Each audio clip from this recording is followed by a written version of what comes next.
চলুন আমরা কিছুটা জটিল সার্কিট আঁকি। ধরি আমার কাছে একটা ব্যাটারি আছে, আমি এবার অন্য একটা রঙে আঁকছি। এটা হচ্ছে তার পজিটিভ প্রান্ত আর এটা হচ্ছে নেগেটিভ। এটা একটা আদর্শ পরিবাহী। ধরি এখানে একটা রেজিস্টর বা রোধক আছে, এটা আরেকটা রোধক, আর এটা তৃতীয় আরেকটা রোধক। আমরা জানি কনভেনশন অনুযায়ী কারেন্ট পজিটিভ প্রান্ত হতে নেগেটিভ প্রান্তে পরিবাহিত হয়। এটা হচ্ছে কারেন্টের প্রবাহ। মনে রাখবেন কারেন্ট হলো প্রতি একক সময় চার্জ পরিবহনের পরিমাণ। কিন্তু আমরা জানি বাস্তবে আসলে কি ঘটে।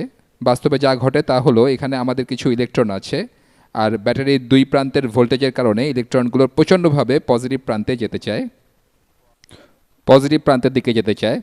ভোল্টেজ যত বেশি হবে তারা তত বেশি পজিটিভ প্রান্তের দিকে যেতে চাইবে। তাহলে এই সার্কিটে কি ঘটবে? এই সার্কিটে কি ঘটবে? আমি সবগুলোকে লেভেল করছি। আসুন এটাকে বলি R1, এটাকে বলি R2, আর এটাকে বলি R3। এখন আপনাকে প্রথমে যেটা বুঝতে হবে তা হলো এই উপাদানগুলোর মধ্যে ভোল্টেজ সবসময় কনস্ট্যান্ট থাকে। এটি কেন হয়? আমরা ধরে নিয়েছিলাম যে এটা একটা আদর্শ পরিবাহী। এখানে এই অংশটাকে লক্ষ্য করুন, এই অংশটা আদর্শ পরিবাহী এবং এই প্রান্ত দেখুন, এটা আদর্শ পরিবাহী। তাহলে এই তারের উপর সবখানে ইলেকট্রনগুলো ছড়িয়ে পড়তে কোনো বাধা নেই। এখন সার্কিটটার এই উপাদান বা রোধক বা অন্য কোনো যন্ত্রের মুখোমুখি হওয়ার আগে আপনি আদর্শ পরিবাহী তারের এই অংশটাকে নেগেটিভ প্রান্তের একটা সম্প্রসারিত অংশ হিসাবে চিন্তা করতে পারেন। ঠিক একইভাবে আপনি চিন্তা করতে পারেন যে এই তারের এই অংশটা হলো পজিটিভ প্রান্তের সম্প্রসারিত অংশ। এবং আমি বলছি এই কারণে যে আমরা যদি এখানকার দুটো পয়েন্টের মধ্যে বিভব বের করি তাহলেও কোনো সমস্যা নেই। ধরি আমি এই দুটো প্রান্তের মধ্যে একটা ভোল্টমিটার যুক্ত করে এই দুই প্রান্তের ভোল্টেজ পরিমাপ করব। আমি পরে একটা ভিডিওতে দেখাবো কিভাবে ভোল্টমিটার কাজ করে। মনে রাখবেন আমরা যখন ভোল্টেজ পরিমাপ করি তখন তার দুইটা বিন্দুর মাঝে করি, কারণ ভোল্টেজ হলো বিভব পার্থক্য। এটা কোনো অ্যাবসোলিউট স্কেল নয়, এটা হলো ইলেকট্রনগুলো কীরকম প্রচণ্ডভাবে এখান থেকে এইখানে যেতে চায় সেটা। আমি এই দুটা বিন্দুর মধ্যে ভোল্টেজ পরিমাপ করলে যেই মান পাবো সেই একই মান পাবো যদি আমি এই দুইটা বিন্দুর মধ্যে ভোল্টেজ পরিমাপ করি তাত্ত্বিকভাবে। কারণ আমরা জানি যে এমন কোনো তার নেই যার কোনো রোধ থাকে না, প্রত্যেক তারেরই কিছুটা হলেও রোধ থাকে। তবে এই সিমেটিক ডায়াগ্রামটা আঁকার সময় আমরা ধরে নিয়েছিলাম যে তারটা আদর্শ পরিবাহী এবং এই রোধগুলোরই শুধু রোধ আছে। আপনাকে এটা প্রথমে বুঝতে হবে তারের এই অংশের উপর ভোল্টেজ কনস্ট্যান্ট, এই তারের উপর সব জায়গাতেই ভোল্টেজ কনস্ট্যান্ট। আশা করি বিষয়টা বুঝেছেন। আমি অপ্রয়োজনীয় কিছু অংশ মুছে দিচ্ছি। আমি সব কিছু তালগোল পাকিয়ে ফেলতে চাই না, তবে এই ধারণাটা প্রথমেই থাকলে ভালো। আপনি যদি পরে ইলেকট্রিক্যাল ইঞ্জিনিয়ার হন আপনাকে আরও অনেক কঠিন সমস্যার সমাধান করতে হবে। যাই হোক, আমি এগুলো সব মুছে দিচ্ছি। আমি এই অংশটা আবার আঁকছি, কারণ এখানে গ্যাপ রাখা যাবে না, এখানে গ্যাপ থাকলে কারেন্ট পরিবাহিত হবে না। আমি আপনাদের পরে দেখাবো কিভাবে একটা সার্কিটের সুইচ আঁকতে হয়। সুইচ জিনিসটা সার্কিটে একটা গ্যাপের মতো মনে হয়, যেটাকে আপনি ওপেন বা ক্লোজ করতে পারেন। যখন আপনি এটা ওপেন করবেন তখন এর মধ্য দিয়ে কারেন্ট যাবে না, যেটা ক্লোজ করলে কারেন্ট পরিবাহিত হবে। এখন আপনি জানেন যে ডিভাইসের মাঝামাঝি ভোল্টেজ কনস্ট্যান্ট থাকে। আমি আপনাকে আরেকটা বিষয় বোঝাতে চাই যে এই পুরো সার্কিটের মধ্যে পরিবাহিত কারেন্টও কনস্ট্যান্ট। এই কথা যে কোনো সিরিজ সার্কিটের জন্য প্রযোজ্য। আমরা সিরিজ সার্কিট বলতে কি বুঝি? সিরিজ সার্কিটে সব কিছু একটার পর আরেকটা থাকবে। আমরা যদি কনভেনশন ফলো করি তবে বলবো যে কারেন্ট এই দিকে পরিবাহিত হয়, তারপর এই রোধকে যায়, তারপর এই রোধকে এবং তারপর এই রোধকে। সার্কিটের মধ্যে কোনো বিন্দুতে কোনো শাখা তৈরি হয়নি, কোনো পর্যায়ে এসে পাথ এ এবং পাথ বি এর মধ্যে কোনো বেছে নেওয়ার প্রশ্ন নেই। তাহলে এই সার্কিটটা পুরোপুরি সিরিজে আছে। আপনাকে বোঝানোর জন্য আরও উপায় আছে। এখানে যে কারেন্ট পরিবাহিত হচ্ছে তাকে I1 দিয়ে চিহ্নিত করি, একে আমরা I1 দিয়ে চিহ্নিত করি। এখানকার কারেন্টকে I2, এই কারেন্টকে I2 বলি, এবং এখানকার কারেন্টকে I3 দিয়ে চিহ্নিত করি। আপনাদের কয়েকভাবে দেখানো যায় যে I1 সমান I2 সমান I3। আপনারা অ্যামমিটার ব্যবহার করে বিভিন্ন জায়গায় কারেন্ট পরিমাপ করে দেখতে পাবেন সবগুলোর মান সমান। আপনি অন্যভাবেও চিন্তা করতে পারেন। এবার আমি ইলেকট্রনের কথা বলছি যেগুলো এই দিকে যাচ্ছে, এইদিকে যাচ্ছে। এই ইলেকট্রনগুলো তারের এই অংশ দিয়ে যত দ্রুত যাওয়া সম্ভব তত দ্রুত যত দ্রুত যায়। আমরা জানি তারা প্রায় আলোর বেগে ছুটতে পারে, কারণ তাদের ভর অনেক কম। কিন্তু যখন তারা রোধকে পৌঁছায়, তারা এর ভেতর ধাক্কা খাওয়া শুরু করে এবং এর ফলে এদের গতি কমে যায়। এই রোধক বটলনেকের মতো কাজ করে, তাই তারা এখানে যত জোরেই ছুটুক, এখানে এসে তাদেরকে গতি কমাতে হয়। রোধকের মধ্যে যদি তাদেরকে ধীরে চলতে হয়, তবে তারের মধ্যে দিয়েও তাদেরকে ধীরে চলতে হবে, কারণ ইলেকট্রনগুলো তারের মধ্যে প্রচণ্ড গতিতে চলে রোধকে এসে মন্থর হয়ে গেলে তারা এখানে এসে জমা হতে শুরু করবে। আমরা জানি যে তা ঘটে না, কারণ তারা সমানভাবে ছড়িয়ে থাকে। একইভাবে ইলেকট্রনগুলো এই রোধকের থেকে নির্দিষ্ট গতিতে বের হয়ে যখন পরের রোধকে ঢুকে ধাক্কা খাবে, তখন তাদের গতি আরও কমে যাবে। যদি এই রোধকের বটলনেকের কারণে তাদের গতি এখানে আরও কমে যায়, তবে এই কমে যাওয়া গতিতেই তাদেরকে এই পুরো অংশে চলতে হবে। অন্যভাবে বলা যায়, রোধ হলো সম্ভাব্যতার মতো একটা বিষয়। আমি জানি না, সাম্যকভাবে আপনি হয়তো বলতে পারেন রোধ থাকলে তবে ইলেকট্রনকে মন্থর করবে, তবে রেজিস্টর বা রোধক যত লম্বা হবে, ইলেকট্রনগুলো এর ভেতরে কোনো কিছুর সাথে ধাক্কা খাওয়ার বা তাপ তৈরি করার ইত্যাদি সম্ভাবনা তত বাড়বে।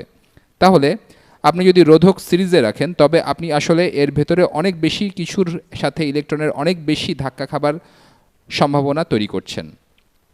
ধরে নিলাম কিছু ইলেকট্রন যে কোনোভাবেই হোক রোধকে ধাক্কা না খেয়ে অনেক দ্রুত এখান দিয়ে যাচ্ছে, তবে তারা পরের রোধকে ধাক্কা খাবে। রোধক আসলে ধাক্কার পরিমাণ বাড়িয়ে দেয়। আপনি অনেকভাবে এটা নিয়ে চিন্তা করতে পারেন। যদি অন্য কোনোভাবে আপনি এটা বুঝে থাকেন, তবে আমাকে জানাতে পারেন। তবে এই সিরিজ সার্কিটে পরিবাহিত কারেন্ট কনস্ট্যান্ট থাকে। এখন আমি যদি বলি এখানে এই রোধকের মধ্য দিয়ে কারেন্ট পরিবাহিত হচ্ছে এবং তা হলো I1, কারেন্ট এখানে I1। আমি যদি ভোল্টেজ পরিমাপ করি এই দুটো বিন্দুতে, তবে ভোল্টেজ কত হবে? আমি একটা ভোল্ট মিটার দিয়ে এটা পরিমাপ করতে পারি। এখানে V1 হবে। তাহলে এখানকার ভোল্টেজ V1 সমান সমান হবে I1 গুণ R1, I1 গুণ R1, তাই না? একইভাবে যদি আমরা এখান থেকে এইখানে ভোল্টেজ পরিমাপ করি, এই ভোল্টেজ হবে I2 গুণ R2 ধরে নিলাম I3 হচ্ছে এখানে। আমি এই বিন্দু আর এই বিন্দুর মধ্যে ভোল্টেজ পরিমাপ করতে চাই এবং আমরা সেটা ভোল্টমিটার ব্যবহার করে পরিমাপ করতে পারবো। তাহলে এই দুই বিন্দুর মধ্যে ভোল্টেজ হবে I3 গুণ R3। তাহলে আমরা দেখছি যে এই পুরো সার্কিটে ভোল্টেজ যা আমি লিখতে পারি V টোটাল, এবং তার সমান হবে মোট পটেনশিয়াল ড্রপ, অর্থাৎ এই সার্কিটে মোট পটেনশিয়াল ড্রপের পরিমাণ। আমরা ইলেকট্রনের ব্যাপারটা আরেকভাবে চিন্তা করলে এটা বুঝতে পারবো। এখানকার ইলেকট্রনগুলো খুব প্রচণ্ডভাবে এইখানে আসতে চায়, কিন্তু রোধকে ধাক্কা খেয়ে যখন তারা এখানে আসে, তখন তাদের কিছু পটেনশিয়াল ড্রপ হয়। তাই এখানকার ইলেকট্রনগুলো কিছুটা কম আগ্রহী হয় এখানে আসার জন্য।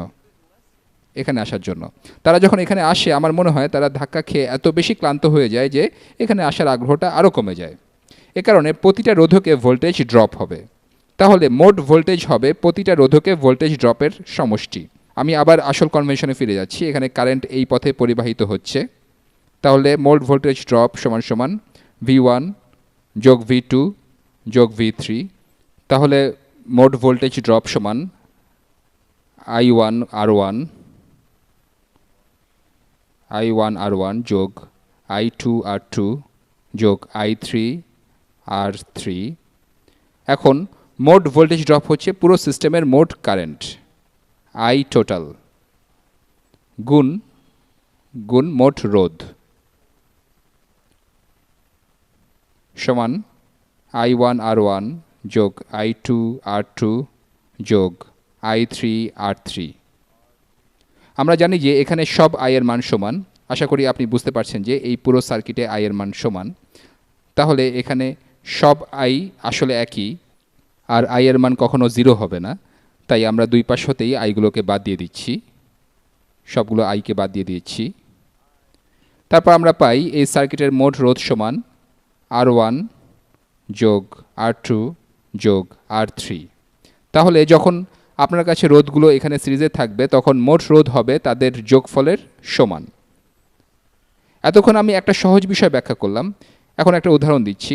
আসুন ধরে নিই এই ভোল্টেজটা হবে 20 ভোল্ট। এই ভোল্টেজটা হচ্ছে ধরি 20 ভোল্ট। ধরি প্রথম রোধকের রোধ 2 ওহমস, দ্বিতীয় রোধকের রোধ হচ্ছে 3 ওহমস এবং তৃতীয় রোধকের রোধ হচ্ছে কি ধরা যায়, ধরি 5 ওহমস। তাহলে এই সার্কিটে মোট রোধের মান কত? মোট রোধ হচ্ছে 2 ওহম যোগ 3 ওহম যোগ 5 ওহমস সমান 10 ওহমস। তাহলে মোট রোধ হলো 10 ওহমস। এখন আমি আপনাদের কাছে জানতে চাই এই সার্কিটের ভেতর দিয়ে কি পরিমাণ কারেন্ট পরিবাহিত হবে। মোট রোধ হলো 10 ওহমস। আমরা ওহমের সূত্র থেকে জানি ভোল্টেজ সমান কারেন্ট গুণ রেজিস্ট্যান্স বা রোধ। ভোল্টেজ সমান 20 সমান কারেন্ট গুণ 10 ওহমস। আমরা রোধগুলোকে যোগ করে 10 ওহমস পেয়েছি। এখন উভয় পক্ষকে 10 দিয়ে ভাগ করলে আমরা পাই কারেন্ট সমান 2 অ্যাম্পস অথবা 2 কুলম্ব পার সেকেন্ড। তাহলে ব্যাখ্যা করার সময় এটাকে অনেক বড় একটা কিছু মনে হচ্ছিল, কিন্তু সেটা থেকে যা পেলাম তা প্রয়োগ করা খুবই সহজ। রোধগুলো সিরিজে থাকলে আমরা যোগ করলেই মোট রোধ পাবো। পরের ভিডিওতে আবার দেখা হবে।